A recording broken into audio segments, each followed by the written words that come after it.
Our last question, Mr. President, is from the Philippine Daily Inquirer, Marlon Ramos. Good morning po, Mr. President.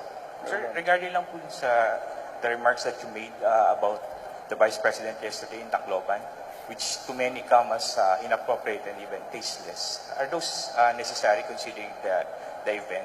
Again, I didn't get you. Yung Saying about the the remarks Vice- about the Vice President, Yes, sir. which to many see it or come as inappropriate and even tasteless To to the Vice President. Even the Vice President has actually issued a statement that what you said about her yesterday were tasteless and inappropriate, considering Saan ba that sa Tacloban event. what about? Yung binanggit niyo po yung tinitignan niyo yung tuhod niya and that she's wearing short Tuhod lang? skirt during your Yeah, I cabinet said meetings. she was wearing a skirt. Pero tuhod was walang ano. Sabi ko hindi nagsisimba ito. It is appropriate. As a matter of fact, it is good. So what's the problem there? What find an issue? Success, Lord? Nandiyan na naman yung media. Ano ba sabihin ko? Totoo naman.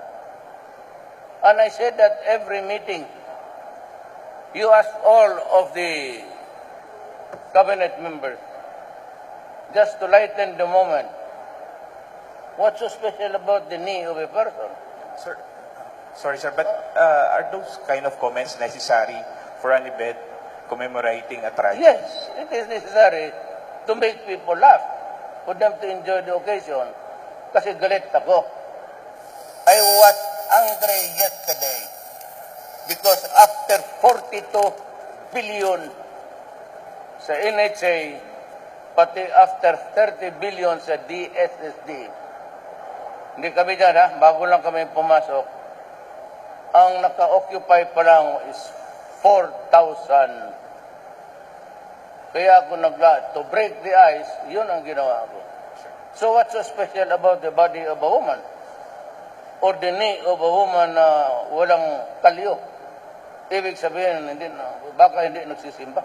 But isn't it offending, sir, for the president to be making those kind of comments about the vice Well, what's wrong president? being president? I do not stop Or a being woman, president eh, just because I do not exact standard for me. I will do what I say, and I say what I do. Those joke like that is nothing unless umakyat ka sa tuhod hanggang dito. Then that would be an extreme bad taste. Pero sabihin mo na, tignan mo, hindi ito tuhod nito. So, what's wrong with the knee of your wife? I mean, you have a wife. But what's wrong with that?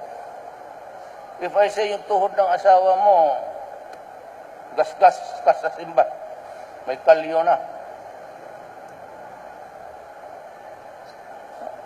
You want to depict me as bastos?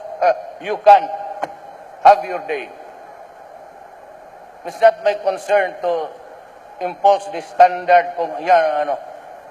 Do not put a limitation or cast aspersion sa mga biro ko. Kasi ako, hindi ako general, politiko ako.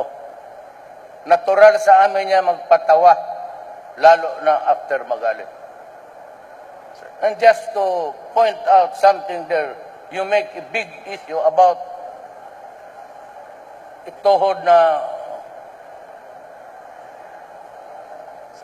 Sir, last na po. is that the trivialities of media?